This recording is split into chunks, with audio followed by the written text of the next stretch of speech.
This is Chuck Waldron, and my channel is I'm 87, but I'm not done yet. And I wanted to welcome you to episode number 8.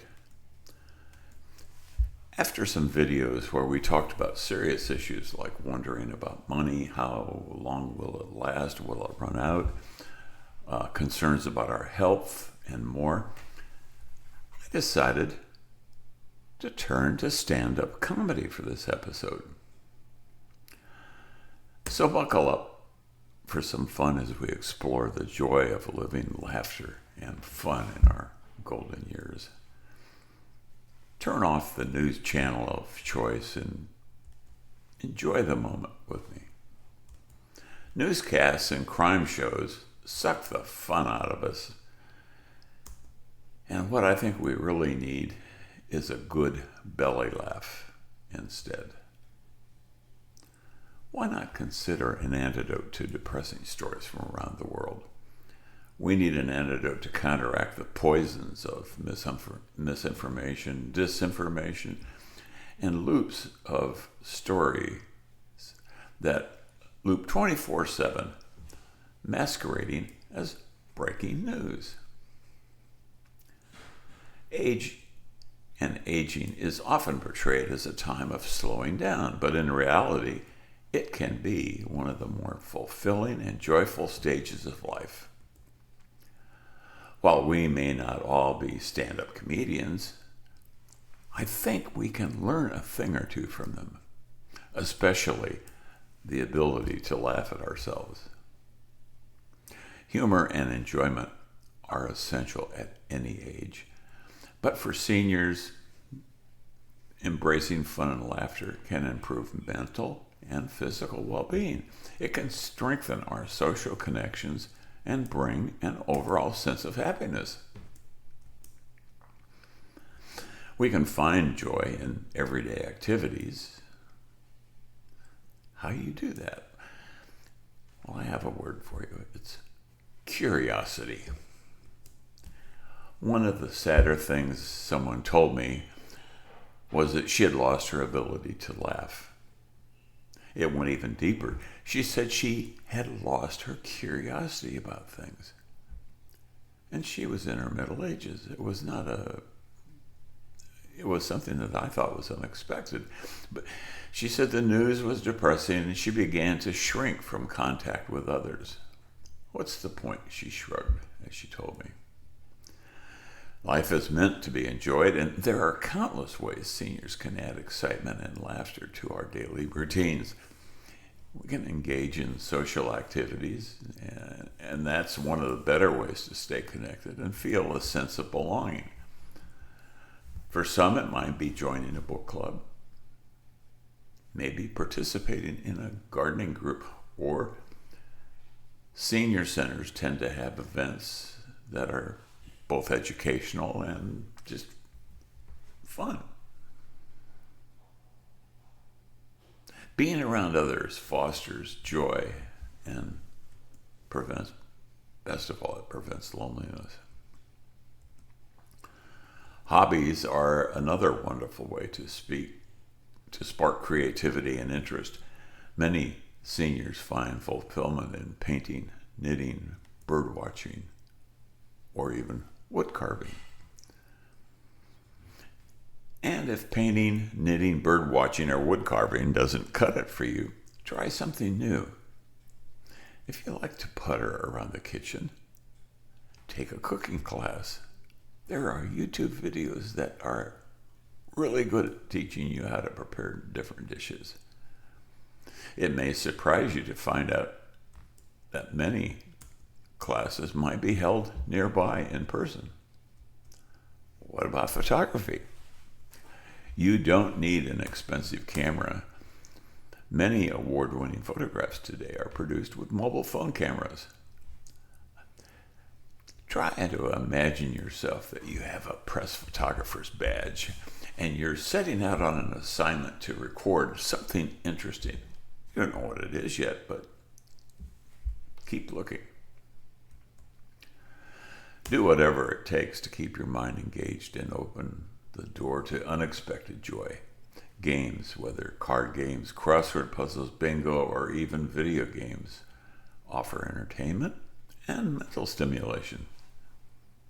And dancing, whether ballroom, line dancing, or simply moving to music in the kitchen, it provides exercise and a fun way to embrace the moment.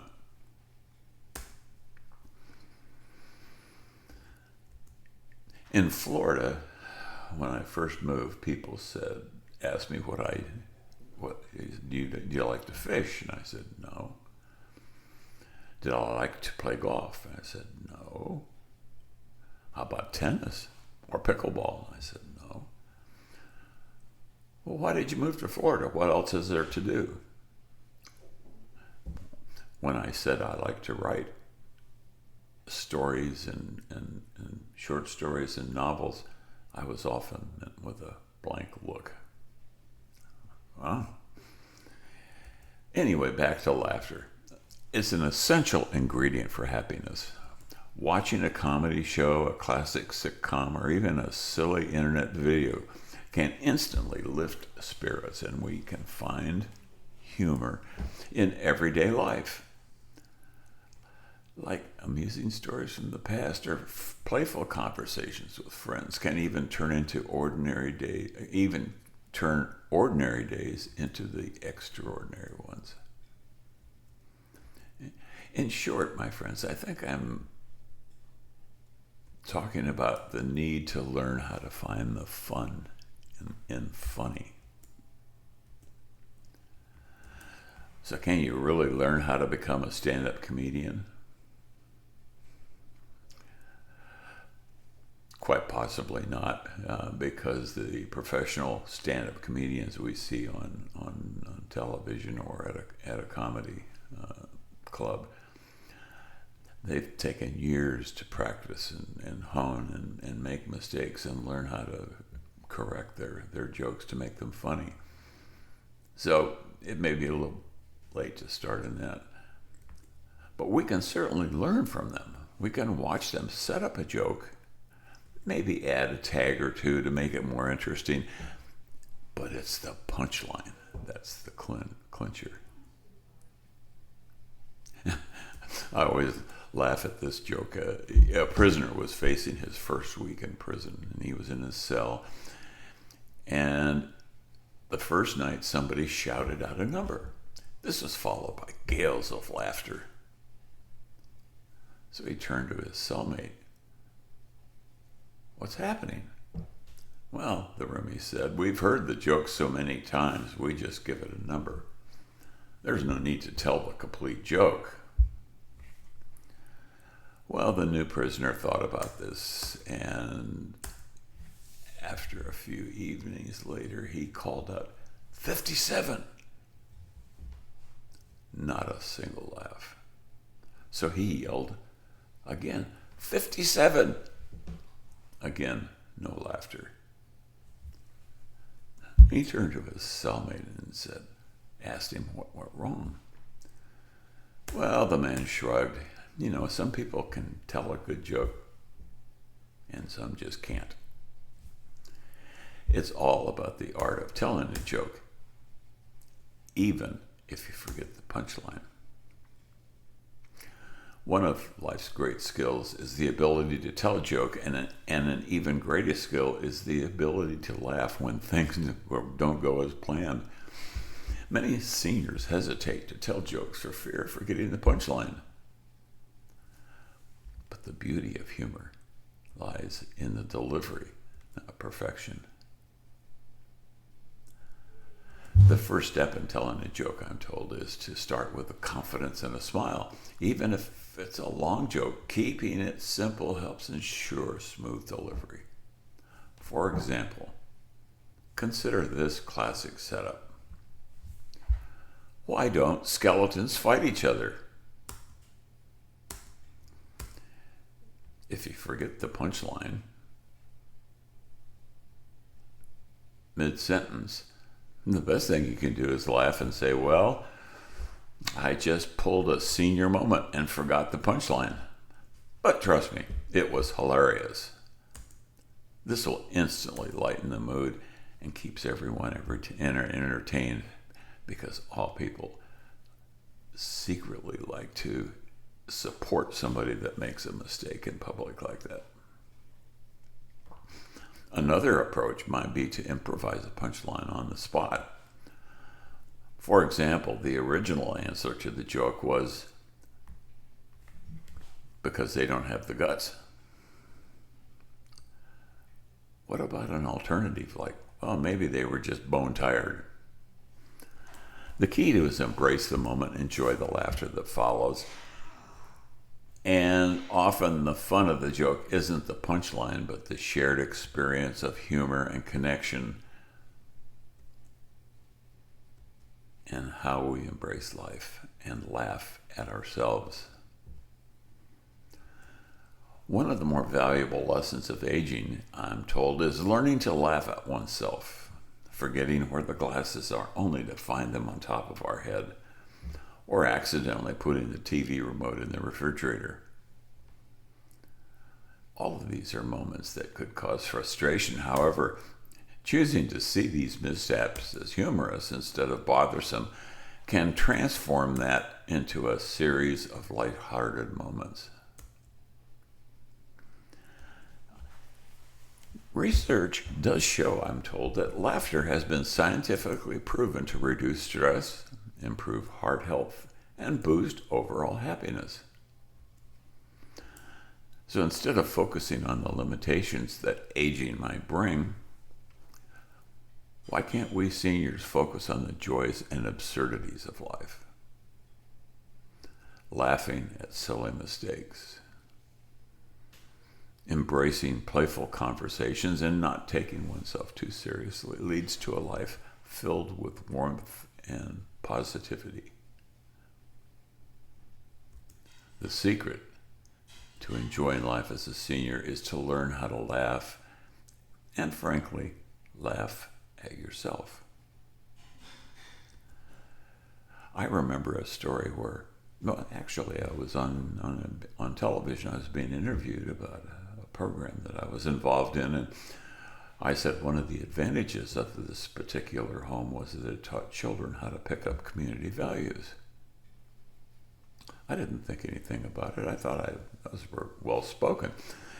When I got home, my friends and my spouse were laughing their heads off, and they were walking around with baskets as if they were picking up community values. I had to admit, they were pretty funny. The key to enjoying life is simple. Embrace the present, stay curious, and find reasons to smile every day. Small joys like feeling the warmth of the sun, sharing a heartfelt conversation with a loved one, or enjoying a perfectly brewed cup of coffee. Those are the things that make life meaningful. And staying mentally and physically active, even through something as simple as a daily walk, gentle stretching, all of that goes to help maintain energy and our overall well-being. It's human connection that's the essential ingredient. Call an old friend and reminisce about fond memories, or share stories with family members, strengthen relationships, and maybe offer comfort. Likewise, giving back to the community through volunteering, mentoring younger generations, or helping a local organization create a sense of purpose and fulfillment. Most importantly, I think we seniors should celebrate ourselves. Every day is a milestone, and every year is a testament to a life well lived. Treating ourselves with kindness, pursuing activities that bring happiness, and allowing room for laughter are the keys to making every day enjoyable. Above all, avoid the news. A major laugh killer is to be absorbed in the constantly changing, alarming headlines and stories in the news. If we all watch this constant barrage of crime, political upheaval, and war, we soon begin to absorb it as the truth. It's a depressing truth. It's a scary truth. And then we have to wonder, is it true or AI? Nobody points this out better than John Waldron. No relation, we just share the same last name. He uses his wicked sense of humor to lay out a guideline for watching what's important and what to leave behind. His YouTube episode on his channel, I Got Rights, that's spelled WRITES, can be reached by going to YouTube and searching for I Got Rights, WRITES. Start watching the news. Stop watching the news now. And in conclusion, I come back and say, laugh, love, and live fully. Aging is not about slowing down. It's about embracing life with humor, curiosity, and an open heart. Fun and laughter are not just for the young. They are for anyone willing to find joy in little things. By staying engaged, sharing stories, and learning how to laugh at the unexpected, seniors can create a life that is vibrant, fulfilling, and filled with happiness. After all, laughter isn't just the best medicine. It's the secret message to a truly wonderful life. Until next time, this is Chuck Waldron from Leaping Cat Studios in Port St. Lucie, Florida.